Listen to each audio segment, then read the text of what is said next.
Uprisers, happy Monday and good morning. This is Trisha LaCroix with Sacred Uprising Institute and Conference. And this last weekend, I was able to go to where the venue for our conference at Mount Madonna. It's right outside of Santa Cruz in Watsonville, California. And I'm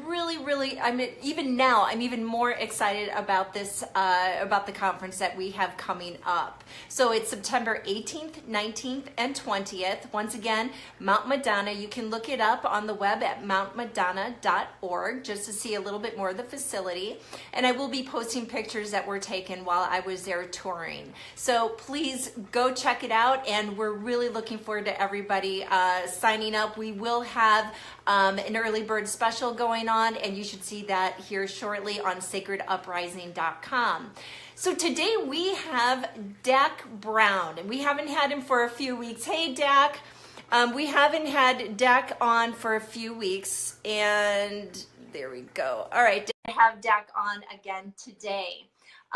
And the reason for Sacred Uprising is awakening the consciousness of infinite love within you. And infinite love is the divine. Hey! It looks a little better the way that Facebook changed up how we sign in. I like it. Simple, clean. I like it. We like it. So I was telling everybody about the conference, and then I went to go see Mount Madonna this past weekend, and it's definitely a retreat. I may need to change it from Sacred Uprising Conference to retreat for this one, but it's amazing. They have this beautiful temple. They have bookstores. They have coffee shops. All the meals are vegetarian.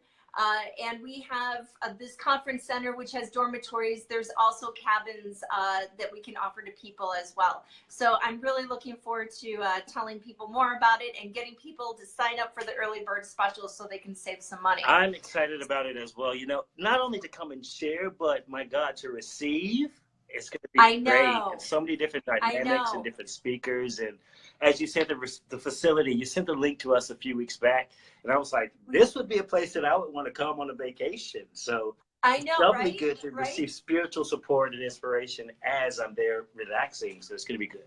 Good times. Well, it's, the other thing is, let's get real. I mean, we get to meet in freaking person, Dak. I mean, how powerful is that? I know. I'm with you, and I'm excited about that. It's been, how long have we been knowing each other? Because, that on this day feature on Facebook, we've been tagging each other for quite a while now. It's been some years, so to meet in person is going to be great. A year ago today, I had shared one of your woke quotes that you did, and I'm like, oh, I got to share this again because it's still so relevant and so good. Right, it is. Yeah, beautiful. So it's going to be amazing. And many of, I think all of the speakers, if I remember correct, I haven't met anybody in person. So, but we've cultivated these great friendships and this great family. Yeah. So, it's so good. Hey, Lori. Yes, Lori and I get to meet you too. So exciting. Absolutely. So, yeah, absolutely. unless I end up making it over to Denver sooner than later. And I'll be in Austin next week. So hopefully I'll get to see, not this weekend, but the following weekend. Give me particulars about that, because I do have some weekends off, and I will make a trip. I will. Yeah, I would love to see your face. Oh my gosh. Awesome. So anyway, one thing that I wanted to mention is Sacred Uprising. It's really about infinite love within and awakening that within you. And with that, everything is possible. There's a book I was reading on the plane that's by Marianne Williamson. It's called, hey, William. It's called Divine Compensation. And it's something that I really want to weave within the energy that we're building here at Sacred Uprising. And this is really for everybody's empowerment to transform your lives. So we're here for you. So Dak, you want to talk about, let's see, the God-shaped hole, fill it yourself. Absolutely.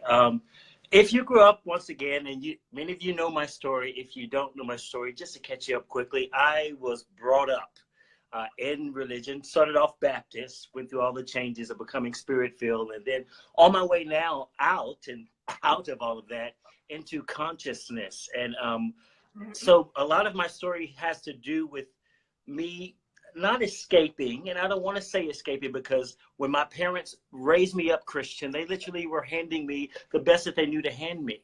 But now living in this day and age that allowed you and I to connect because of the information age, we are more connected, which means that we're more resource, pardon me. We have more knowledge now at our fingertips that our parents didn't know.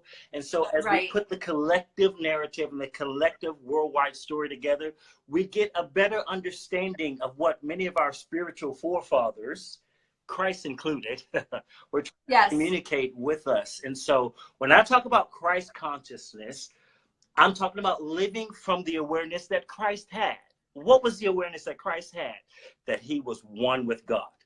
And so while Christianity teaches separation, it teaches that we pray a magical prayer to invite a God who supposedly is omnipresent into our heart, but the reality is that he's always been there. And so what Christ consciousness is living from the awareness that God is there. And that's simply what it's about. That's the good news. That's the good news that it can be legislated by the Bible or by do's or don'ts or by the 10 Commandments. It's just an awareness that in God I live, in God I move, and from God I source my very being. Something that I said in the original video that I sent to you guys. And so when I talk about God, I'm not talking about some mystical being outside in the galaxy. I'm not even talking about a being that is male, because a lot of our storying, especially in Christianity, says that God is a man and God is a father, but God is indescribable. Right, it is. When you try to define God, you lose what that energy actually is. You can't define it. It's everything that is. It is the great I am. It's everything. Absolutely. So when I use the word God, or when we use the word God, I'm talking about something that's not separate from you. It's the whole of who you are. Because there's you, what we see right now, just like there's a tip of the iceberg, but infinitely below that is that God presence, that God essence. It's the whole of who we are. So when I say that God-shaped whole that is in us, and we all have it, fill it with yourself, with your divine self is what I'm speaking of. One of the ways, I'm going to list you 5 here, and these are simple, practical magic that you can apply to your life. 5 ways to connect with that divine whole part of who you are. One way is through appreciation. King David said in Psalm 100, to enter into the gates, he was talking about the presence of God. You can connect with the vibration of God by simply being thankful. Now, you and I live in the same world. We're confronted by many of the same external fears. We've got our own, as we grow older, we're concerned about what the future might hold for us and all these different things. But if we could shift our mindset from complaining and from fear to gratitude, we connect with that divine power that is God. We connect with that part of us that is eternal, that part of us that is sustaining, that part of us that is life-giving. So rather than joining the current of complaining, and it's easy to do that, if you can think of a current of complaining like a mighty river that passes by, there's a lot of people every day that drink from the river of complaining. Every single day we have a choice. Am I going to dip my cup into the complaining and join the complainers? Or am I going to dip my cup to the stream of gratitude and appreciation? Wherever you decide to drink from, that will determine how connected or disconnected that you feel from God. It's amazing. Just by thanksgiving and by appreciation, we can feel that presence of God that is within us. I'm sure you have something to relate to that. Absolutely. Gratitude and love are 2 of the highest vibrations that there are. They are. Abraham Hicks said it like this. She said, love for yourself, appreciation for others, appreciation for the world that you live in, that there's no other vibration in the world that matches God besides that type of love and appreciation. So that's the realm, as we're connecting to God, that we want to live in, a realm of gratitude and a realm of appreciation. Another way to connect with the whole of who you are is through meditation. And in a very, very, very busy, fast-paced, consumer-driven, go get it world, it's important that we deliberately take breaks, that we come out of the madness, that we stop our minds from the busy chaos, that we practice some discipline of meditation. It can take on so many different forms. It can be sitting quietly in a room and with your eyes closed, or it can be going for a walk in nature, something that I know you and I love to do, Tricia. Is whenever we're bombarded with stress and cares, this is why Jesus often said, consider the lilies of the field. Consider how they toil not and they spin not. He was trying to get us to go and watch how nature is. It relaxes and it trusts that it is perfectly sustained by God. So meditation can have different kind of forms and different kind of ways of executing it, but it's very important that we take some time aside daily, to meditate, to connect with all that is within us.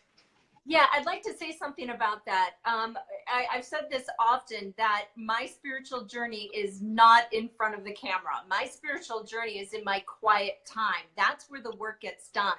I was just in Fairfax, and what I find there, and I was trying to figure it out, is that you have so many spiritually aware people, but they're metaphysically aware, I should say, but they're not doing the work. And that's about spirituality. It's not judgment, because they're perfect where they are. But my journey is to do the work, to have those quiet moments, to study, to understand, to be in prayer, to be in nature, because nature is God, and to be one with it. Yeah. That's where my spiritual journey is. Absolutely. So appreciation, meditation. The other one is affirmations. For many of us, even me, I can recall the time in my young life, this is before I evolved into the Dakri that people saw on the stage and stuff, but I was always the last person to be picked on the team. I was always the one who was not selected, especially when you grow up in a family full of preachers and athletes and stuff, and you're the artsy kid, you just don't fit in. So a lot of those things and those thoughts and some of the ways I was treated began to erode at my own psyche, that I had to go back in years later and reaffirm who I was. Reaffirm our brains, our subconscious mind is very fertile ground. And whatever we program in that fertile ground is what we're going to see manifest. So I'm a firm believer of waking up in the morning, declaring that I am the head of my life, that I am the architect of my life, that goodness flows to me and through me, that I am abundantly supplied, that I am a decision maker and not a mindless follower. And all these different affirmations that I quote and I say over and over again of my life, it has shifted how I think about myself. And so I want to tell some of you are dealing with mindsets, especially if you grow up religiously. You're dealing with mindsets and stuff that you've been conditioned to believe. You'll wake up in the morning and you're conditioned to believe that you're broken, or that you're some of the songs that we sang religiously, such a wretch am I, so horrible am I. That's not the truth of who you are. And so you've been affirming with many songs, you've been affirming with many negative confessions, some stuff over your life that's not true. And that increases the God-shaped hole. Whenever you speak a mistruth about yourself, you're widening the gap between who you really are and who you think you are. So think about that. It's important to get some affirmations that affirm your worth and your value. Every day, speak to your own self. Don't wait for somebody to come and notice. I say self-love is not walking into a room waiting for someone to love on you, but it's if nobody else compliments me, I know I'm the shit. You hear what I'm saying? It's having that type of confidence that you have to affirm for yourself. So appreciation, meditation, and affirmations. Have you seen the power of affirmations work in your life, Tricia?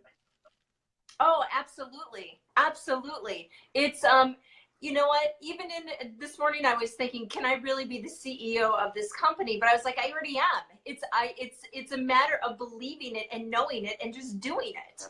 And it's that way in every area. Every area is just knowing that I am God, having a physical experience as Tricia, and that I can accomplish anything, because if it wasn't a desire within my heart, I mean, it's a desire within my heart, which means God wants that for me, for Him in my physical being. Absolutely. So yes. Yes. And affirmations do work. What we're living in right now.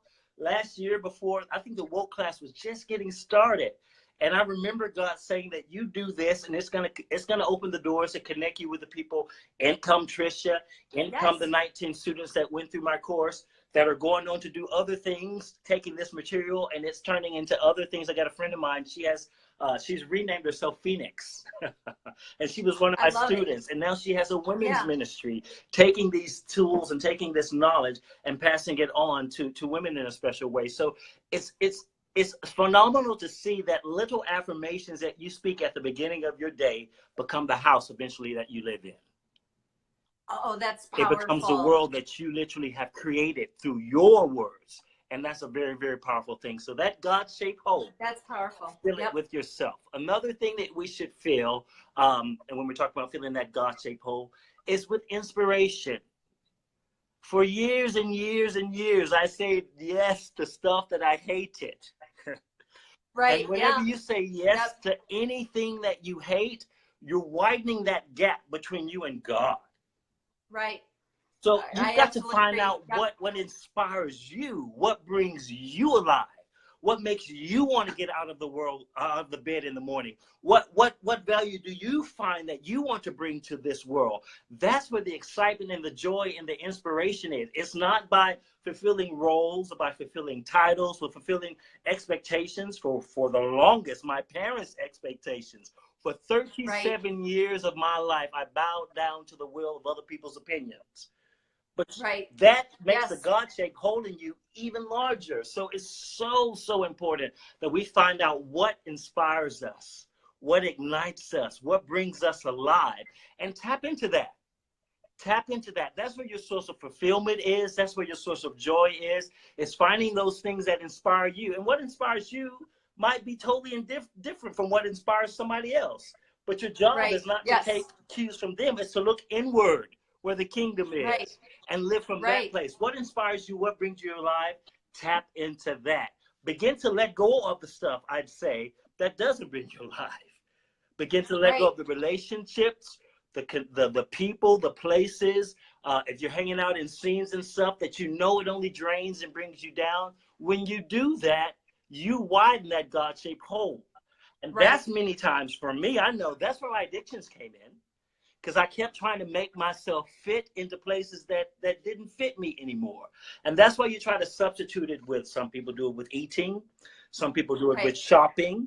Some people do it with drugs. Some people do it with sex. I tell you what, it's totally different to engage in life from a satisfied, full place than from a place of longing. You know what I mean? Yeah, absolutely. And when you engage in life from a place of lack, you're just going to keep attracting more lack. That's it. Yeah, absolutely. That's it. William, I love your comments. That's great. Absolutely. I love it. No amount of drugs can fill it, you guys. None can. And I tell you what, pot is good. But I had gotten to a place where I was in a wake and bake sort of state. You know, the wake and bake, as soon as you wake up in the morning, you feel like you got to get high, get stoned. That for me was a coping mechanism. It was stopping me from self-actualization, from self-realization. So there are some things that if you're not tapping into that God part of you and fulfilling that God part of you, the substitutes, they don't work and they'll hold you back. No, they don't work. Whatever they are. So I had to let go of many things. And this thing is a constant journey, this evolution is, but we do have the tools to keep ourselves connected to that. Another thing, and Courtney Walsh, she touched on it last week, is communication. Yes. This was another important place for me. I remember sitting in meetings, church meetings, where people would talk about homosexuals. I was the homosexual closeted in those meetings, hear them talking about this stuff, but not standing up for myself, not communicating my truth. Well, every time I did that, I was widening the gap, the God-shaped hole. I had no self-respect. I had no self-dignity.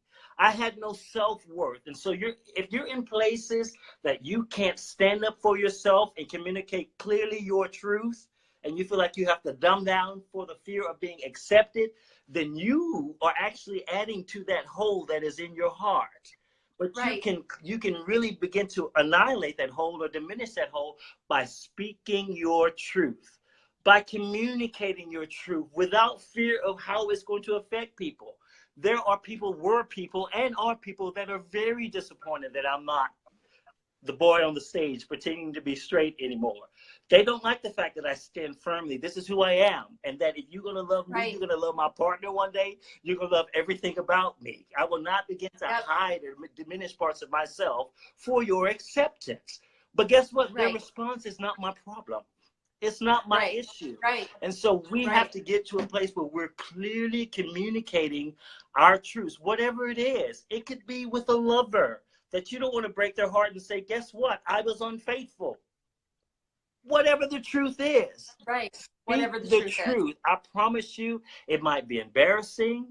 It might be uncomfortable. It might be all this list of things. But I promise you, the truth will set you free, and it will set them free. It will. Oh, I absolutely. promise you, it will. Yes, exactly. Because the truth, you can't hide the truth. Can't. You cannot speak it for a while, but it will eventually be found. It will. It will. So it's better to live from that place of communication where you're speaking openly. Whatever your truth is, whatever the thing, say all of the things that need to be said. If you're with family members and they're making racist comments about another race or whatnot, stand up and say something. Because again, you know what? Go ahead. I'm a big believer. Your silence is saying I agree with you. And that's a huge. You can't be silent about it. No. With my own mother, I have to remind her gently. She made this comment, derogatory, just because you know how previous generations are, and I bet she doesn't even mind me telling the stories. It was like, well, Mexican this. I was like, Mom, your grandbabies are Mexican. You got to remember. And it was like my own mother that I had to bring forward into, okay, you said some stuff in ignorance, and I realize where you're coming from, but you've got to be more accountable now. And for me to speak up, my mom is still a preacher. For me to speak up, my parents are still preachers. To speak up against systems, against mindsets, doesn't matter. The truth is the truth, and they need to hear it as well. So that communication thing is very, very important. When we don't practice appreciation and gratitude, when we don't set time out to meditate, when we don't constantly affirm our worth and our value daily, if we're not doing the things that inspire us and bring us to life, if we're not clearly standing up for ourselves and courageously speaking our truths, then that God-shaped hole that we feel, we're actually adding to that gap. But when we do these things, we close the gap in. We feel that sense of fulfillment and wholeness because we're really connecting with the whole of who we are, that God part. And that's all I have to share. Oh my gosh, that was so good. I always so look forward to our conversations because Dakri, and I've told you this many times, just talking to you, whether it's a text between us or whether it's having these conversations, it brings me closer to who I am. It reminds me of who I am. And one of the gifts that you have is taking a mirror up to people and showing them the beauty within them. And so thank you for that. I love that. It's in all of us, not a few, but it is. All of us. It is, yes. I love you, girl. It is. I love you too. So,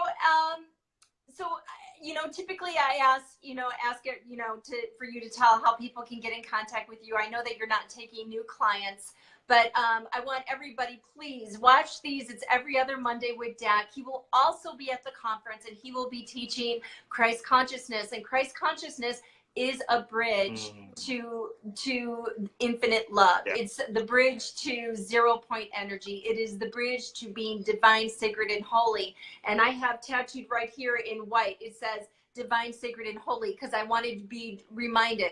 I wanted it to be branded on me, that is what I am. Take away all the other labels. That's what I am, and that's how I need to rise up. And you are a great mirror for that. So thank you so much. Thank you. Thank you for this collective. Each one of you, as I watch your videos, is calling me higher. It feels like I'm connected to church again, even though we're not like every Sunday in each other's face.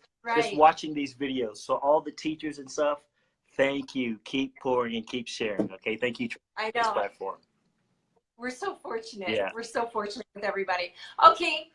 Everyone, if just to remind you, this video will be on YouTube within 24 hours. So go subscribe to us on YouTube at Sacred Uprising.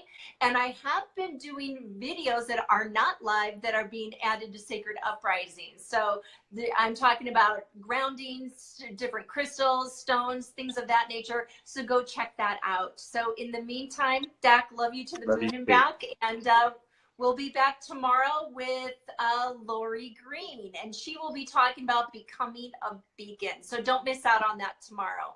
We'll see you soon. Bye.